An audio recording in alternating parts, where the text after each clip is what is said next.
Je reçois Doga Dogui au Forum Sian 2023. Doga Dogui est un grand homme d'affaires que nous avons déjà reçu sur 3 ans en Afrique. Et Doga Dogui est à la tête du réseau Africa SMB Forum. Et donc, Dogad, bonjour. Bonjour. Tu es au Sian, tu parcours le monde à la tête d'un grand réseau d'entrepreneurs. Pourquoi cette édition? Je m'arrange toujours pour être au Sian quand c'est l'heure du Sian. Et là, je suis entre 2 voyages, retour du RDC et départ au Congo-Brazzaville bientôt. Et le Sian, c'est un peu la fenêtre de l'Afrique en France, pour les entrepreneurs français établis en Afrique. Même si l'Afrique doit diversifier ses partenariats, il y a un partenaire de longue date sur l'Afrique francophone qui est la France. Et donc, c'est bien de venir reprendre contact, voir les délégations, regarder les entreprises et se mettre à jour. Une fois par an, c'est pas mauvais de faire halte. Moi, je suis 3 semaines par mois en Afrique. Et la semaine où je suis en Europe, je m'arrange pour avoir au moins une journée à Paris. Et vous revenez d'Afrique, notamment d'Afrique centrale. Vous êtes à Paris pour ce forum avec des investisseurs français. Qu'est-ce que vous ressentez? Je pense qu'aujourd'hui, dans mes tournées africaines, en général, je vais avec 8-10 entreprises. 50% d'entre elles sont françaises. Donc, il y a des entreprises françaises qui ont compris qu'on peut les accompagner à ouvrir des marchés en Afrique, que ce soit dans l'assainissement, dans le traitement des eaux, dans l'équipement de la route, dans l'agriculture écologique. Et puis, il y a celles qui sont toujours frileuses. C'est pour cela que des consultants comme moi et les réseaux comme nous, on a intérêt à avoir dans notre portefeuille, je dis, une diversité d'entreprises. Quand je suis sur l'Afrique, que ce soit l'Afrique centrale d'où je viens ou l'Afrique de l'Ouest où je vais aller au mois de juin, c'est toujours, j'allais dire, des entreprises de différents horizons. Américaines, italiennes, suisses, allemandes, polonaises et françaises. Donc, je crois que la nouvelle frontière de l'économie, c'est l'Afrique. Mais pour cela, il faut le faire avec les Africains. Et donc, j'essaie de pousser mes clients et les partenaires à trouver en Afrique des entreprises qui peuvent être leurs relais et qui peuvent aussi profiter de l'investissement. Parce que s'il n'y a pas de croissance inclusive, s'il n'y a pas d'emplois locaux, s'il n'y a pas d'émergence de PME africaines qui profitent de ce courant, l'Afrique sera perdante. Et dans quel secteur vous accompagnez vos partenaires? Aujourd'hui, il y a 2 grands éléments. Il y a le domaine de l'agriculture, de tout ce qui est la transformation agricole, tout ce qui est l'environnement, la gestion des forêts, le crédit carbone. Et puis de l'autre côté, c'est tout ce qui concerne la ville, la métropole africaine et son équipement. Infrastructure, équipement, structuration des transports urbains, le solaire, la gestion des déchets, la gestion de l'eau. Donc tout ce qui permet de faire l'équipement de la ville avec à l'intérieur des citadins, de nouveaux citadins, des néo-citadins qui soient à l'aise. Justement, il y a eu une table ronde sur les infrastructures avec le ministre d'État congolais, M. Bouya, qui a parlé d'infrastructures au Congo. Et avec vos partenaires, est-ce que vous avez une vision d'intégration régionale en Afrique? C'est cette vision-là que nous mettons en action. Ça tombe très bien. Aujourd'hui, il y avait sur cette infrastructure, sur cette table ronde, le ministre d'État Bouya et il y avait M. Nkizo de la RDC. Et je suis donc, moi, en ce moment, sur Brazzaville et Kinshasa, donc sur Congo et RDC, sur des questions d'infrastructure, sur des questions d'équipement de la ville. Il est question de ponts, de construction de ponts. On en parle depuis très longtemps, mais le pont existe déjà sur le plan économique. C'est vrai que symboliquement, ce pont permettra de renforcer des liens qui sont déjà là, il faut dire, entre le grand Congo et le petit Congo, mais entre le Congo structuré, unitaire, et le Congo divers, avec 26 provinces, donc un État dans l'État. Mais je pense que l'important, c'est que chacun y trouve son compte. Et je crois qu'aujourd'hui, ce que j'explique moi aux Congolais dans la partie du Congo-Brazzaville, c'est qu'il y a un marché à leur côté qui est un marché fabuleux, qui est la RDC. C'est un marché immense et qu'il faut que les Congolais de ce côté-là travaillent à fournir, à équiper, à regarder ce marché-là. Et puis, du côté de la RDC, j'explique que les frères congolais en face, de l'autre côté du fleuve, ce sont des alliés, ce sont des partenaires Ils peuvent apprendre un certain nombre d'éléments sur la structuration, sur la stabilité. Et je crois que c'est ce qui permet à deux pays, en fait, qui sont deux pays frères, en fait. Moi qui ne suis pas congolais d'origine, ni d'ascendance, je suis à l'aise dans ces deux espaces-là. D'ailleurs, il y a eu une collaboration qui s'est faite entre le Congo et la Côte d'Ivoire. Oui, mais c'est le volet intra-africain des échanges, la coopération sud-sud. Parfois, quand on parle sud-sud, on pense aux pays d'Asie, aux pays du Maghreb, vis-à-vis de l'autre partie de l'Afrique. Mais le sud-sud, c'est aussi entre la Tanzanie et le Congo. C'est aussi entre le Sénégal et le Gabon. C'est aussi entre la Côte d'Ivoire et le Congo, comme on vient de le voir. Il y a dans chaque pays des particularités, de l'expertise que les autres pays devraient chercher à acquérir.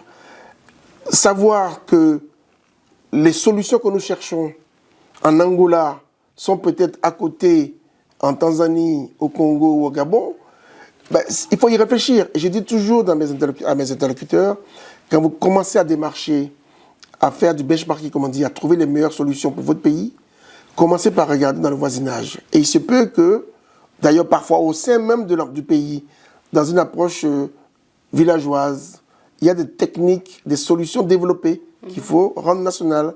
Dans un pays voisin ou dans un pays plus lointain, il faut travailler à ces échanges intra-africains.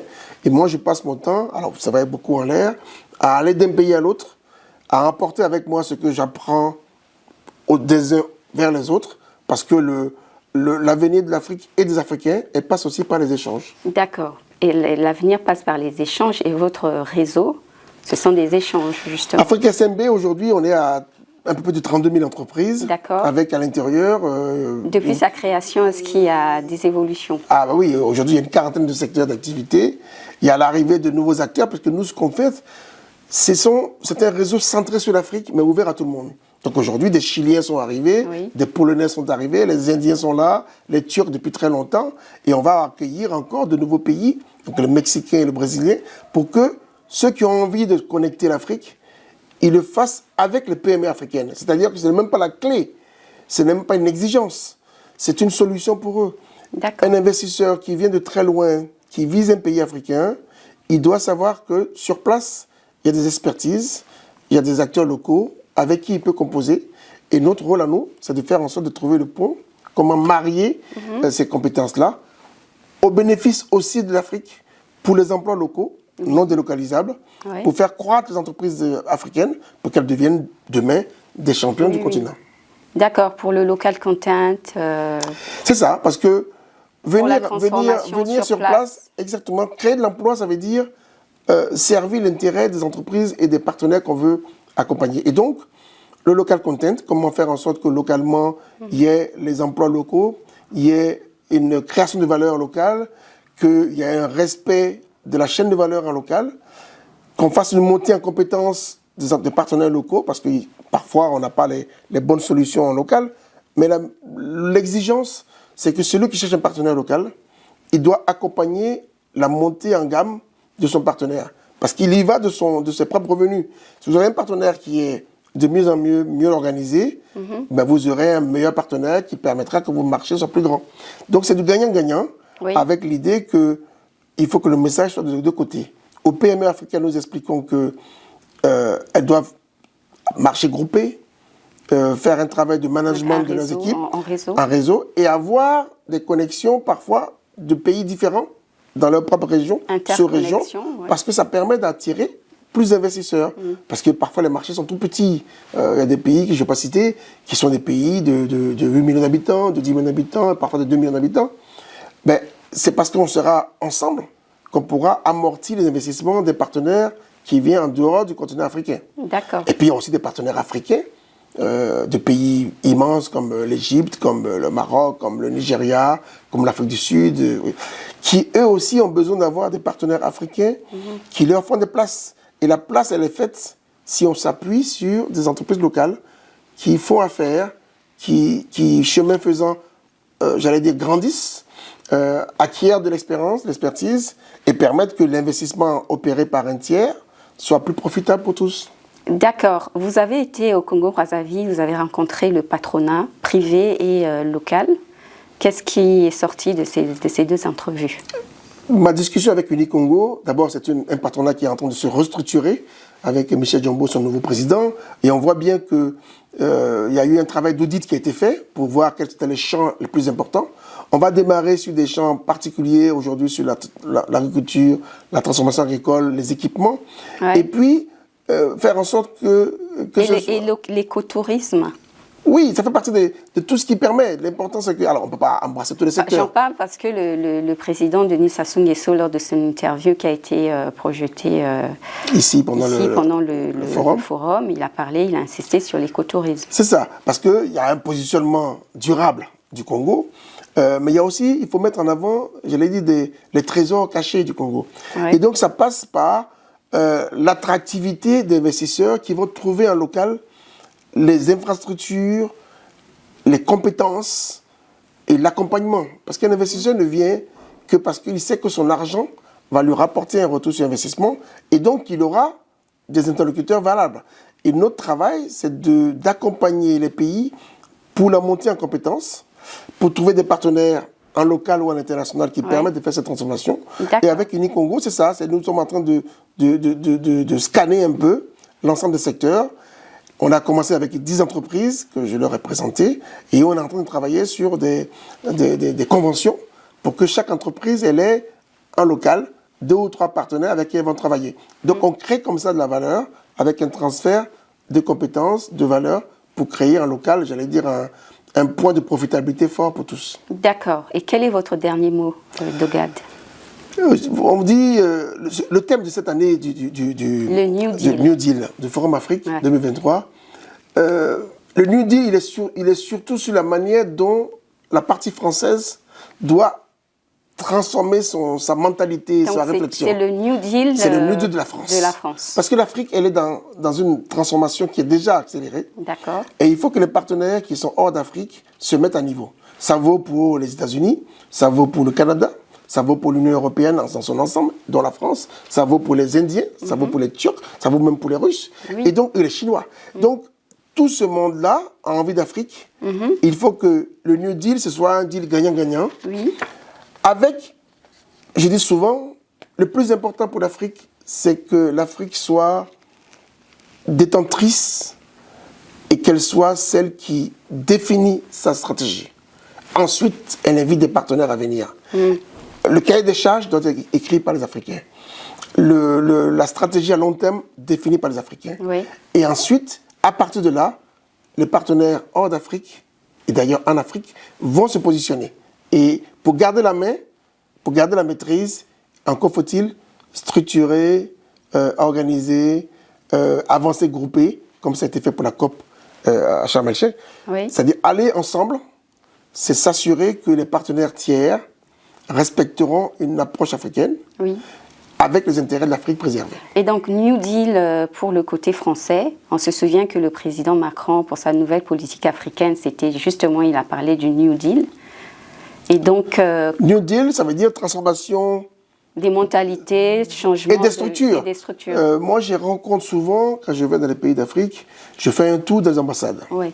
Alors, je suis ivoirien et français, donc je dis bonjour à mon ambassadeur ivoirien et à mon ambassadeur français.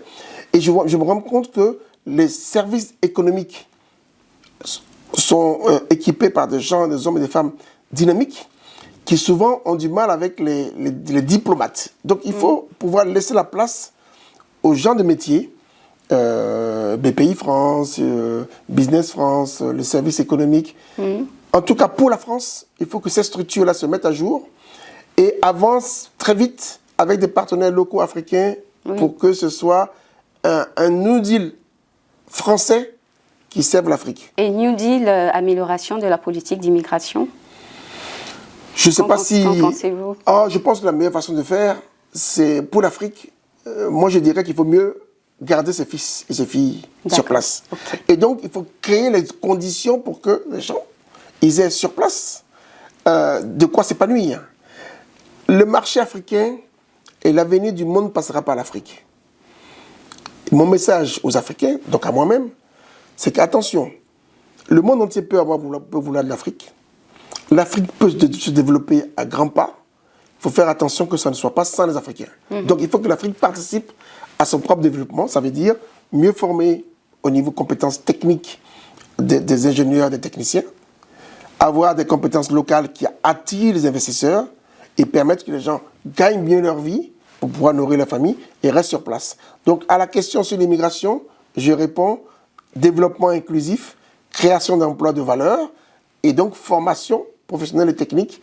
En misant sur la formation, on crée une base de ressources humaines, de main-d'œuvre qualifiée qui attire les investisseurs. Un investisseur ne vient jamais dans un espace où il sait que son investissement ne sera pas pérenne, parce que pour qu'il soit pérenne, il faut un aspect législatif, il faut bien sûr un marché, mais il faut aussi pouvoir réaliser. Donc il faut des gens qui produisent, qui transforment, et donc il faut des compétences locales. D'accord. Merci, Doga. Merci à vous. À très bientôt. À bientôt.